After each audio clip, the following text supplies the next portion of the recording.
अस्पताल से फोन आया, मिस्टर गौतम, आपकी वाइफ बहुत रो रही है, कुछ बोल भी नहीं रही, इसीलिए हम उनकी तकलीफ समझ नहीं पा रहे हैं।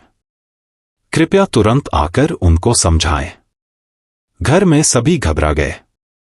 कल ही तो तन्वी की बेटी ने जन्म लिया है, सब घर के लोग कितने खुश हैं। एक बेटा है, 4 साल का, सबकी आंखों का तारा है।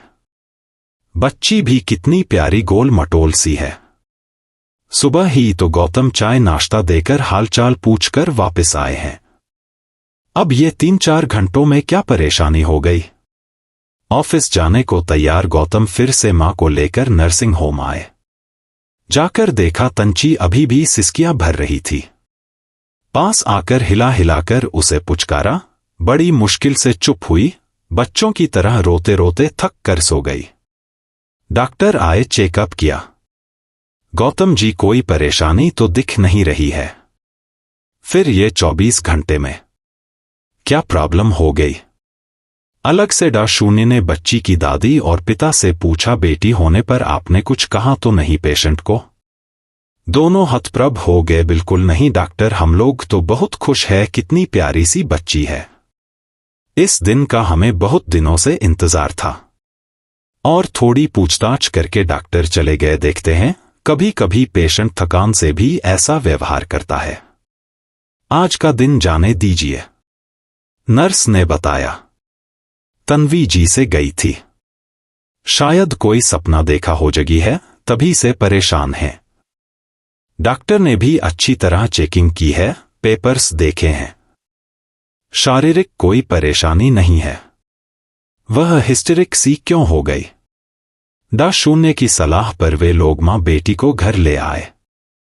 बहुत समझाने और पूछने पर भी वह अपने मन का डर नहीं समझा पाई, पर चुपचाप बच्ची को गोद में खिलाकर सोच में डूबी रहती। सबने सोचा कोई डरावना सपना देखा होगा, कुछ दिन में भूल जाएगी। तन्वी का बेटा और घर के लोग बच्ची को खूब दुलारते, मिलने वाले भी आते। पर तन्वी किसी को भी अपनी बेटी को छूने नहीं देती थी, उसका सब काम भी खुद ही करती, चाहे जितनी भी तकलीफ हो। 3-4 दिन बाद तन्वी की जिठानी अपने 12 साल के बेटे को लेकर आई, बहुत बधाई देने लगी। सुंदर गोलमटोल सी बेटी को देखकर सब निहाल हो रहे थे। उसका नाम गोलू ही पड़ गया। थोड़ी देर में तन्वी नहाने चली गई। उसके भतीजे श्यामक से नहीं रहा गया। उसने धीरे से गोलू को गोद में उठा लिया और बाहर ड्राइंग रूम में अपने पापा को दिखाने ले आया। सब खुश होकर गोलू को पुचकारने लगे। तभी तन्वी ने बाथरूम से आकर बिस्तर खाली देखा तो जोर जोर से रोने लगी। सब दौड़े दौड़े आए, उसको संभालने लगे कि अचानक क्या हो गया।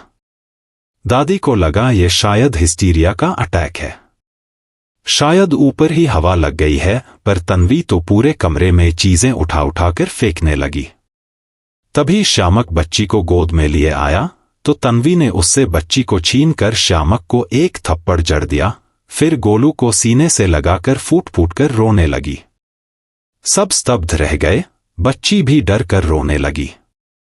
तन्वी की आस ने आकर उसे पुचकारा, क्या हुआ तन्वी, तुम इतना डर क्यों गई। सिसकियों के बीच तन्वी ने टूटते स्वर में कहा, ये लड़का मेरी बेटी को उठाकर ले गया था, पता नहीं क्या करता है, भगवान मैं कैसे अपनी बच्ची को बचाकर रख पाऊंगी।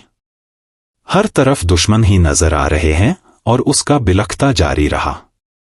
जितना भी तन्वी को संभालने की कोशिश की जाती वह उतना ही बिफर जाती। सब परेशान हो गए समझाने समझाते। आखिर सबने उसको उसी के हाल पर छोड़ दिया। पर नन्ही गोलू बेचारी मां के बार बार दबोचे जाने से और चिल्ला चिल्लाकर रोने से परेशान हो गई।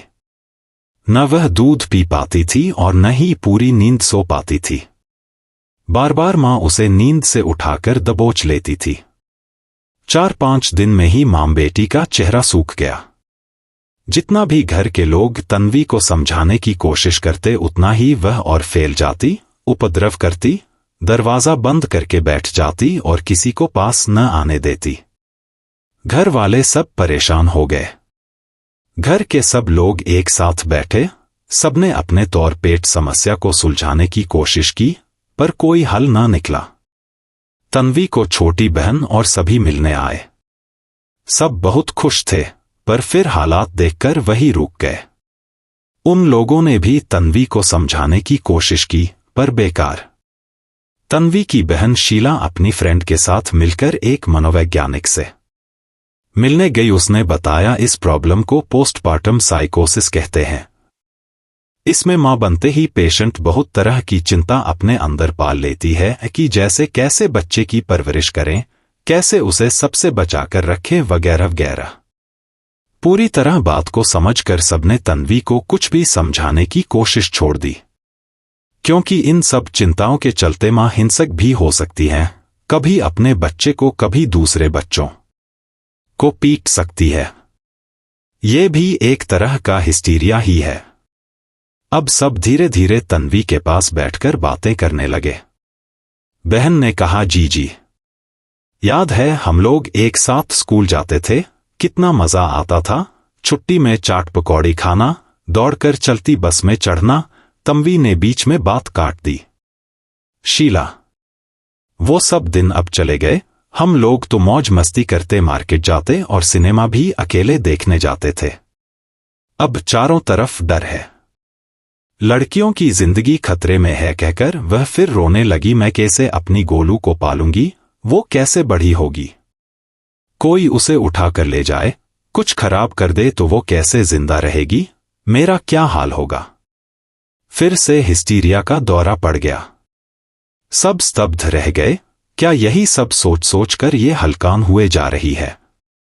उस समय किसी ने कुछ नहीं कहा, पर तन्वी की सास ने एक लाठी लाकर तंथी के रूम में रख दी। देख बेटा, हम लोग सब मुस्तैद हैं। कोई हमारी गोलू की तरफ आंख उठाकर भी नहीं देख सकता। कोई आकर तो देखे, हम उसका सर तोड़ देंगे। न तुम परेशान न होना, हम लोग बारी बारी पहरा देंगे। बच्ची की बुआ, मौसी, नानी सब आकर पास में बैठ गई। तरह तरह की बातें करती, किस्से सुनाती, कभी टीवी दिखाती, कभी कोई पत्रिका लाकर दिखाती कि देखो लड़कियां कितनी आगे बढ़ रही हैं, दिन पर दिन तरक्की कर रही है। कोई डॉक्टर है, कोई इंजीनियर, कोई वैज्ञानिक है। इतनी बातें करते करते भी तन्वी के माथे की शिकन कम हुई पर दूर नहीं हुई। हां, इतने लोगों के बीच अपने आप को सुरक्षित महसूस कर रही थी। तभी पड़ोस से सीमा आई दौड़ते दौड़ते। चाची देखो, मुझे कराटे कंपटीशन में ब्लैक बेल्ट मिली है। अपने पूरे ग्रुप में मैं ही फर्स्ट आई हूं। अब देखना चाची, गोलू को भी कराटे मास्टर बनाएंगे। किसी की मजाल है जो हमारी तरफ आंख उठाकर देखे। उसका वो हाल कर दूंगी कि 1 महीना बिस्तर से नहीं उठेगा। सबने तालियां बजाई, सीमा को बधाइयां दी। तन्वी भी उठकर बैठ गई। उसकी नंद बोली, भाभी तुमने भी तो कराटे सीखा है ना। हां, पर ट्रेनिंग पूरी कहां हुई थी, इसीलिए इतना डरती हो। अरे भाभी, डरपोक तो तुम कभी नहीं थी। अकेले मार्केट जाना, सामान लाना, सबसे मिलना जुलना सब अकेले ही तो करती थी। अब डर कैसा। यो क्या है न जीजी, इतनी भयानक खबरें सुनते हैं, कैसे कैसे हादसे होते। ऐसुन सुनकर दिल में दहशत बैठ गई है। अरे छोड़ो वो सब बातें, हम लोग अपनी बिटिया को इतना काबिल बनाएंगे कि सारा खानदान देखेगा। तुम सारा डर अपने मन से निकालकर बेटी को हिम्मत सिखाओ। चलो अब जरा मुस्कुरा तो दो। नानी पास आकर बोली, क्या बात है भाई, अपनी बेटी को हम गोद भी नहीं ले सकते क्या। चलो चलो, गोलू को हमारी गोद में दो। तुम्हारी बेटी है, ठीक है, पर हमारा भी तो उस पर कोई हक बनता है। तन्वी ने हंसकर बच्ची को नानी की गोदी में दे दिया। सबने चैन की सांस ली। एक मोटी गांठ तो खुल गई, अब धीरे धीरे बाकी भी खोल लेंगे। बाकी अगर ये कहानी पसंद आई हो तो इस वीडियो को लाइक करें, और ऐसी और कहानी सुनने के लिए एपिक स्टोरी यूट्यूब चैनल को सब्सक्राइब करें। तब तक मिलते हैं हम आपसे ऐसी ही एक और प्रेरणादायक कहानी के साथ।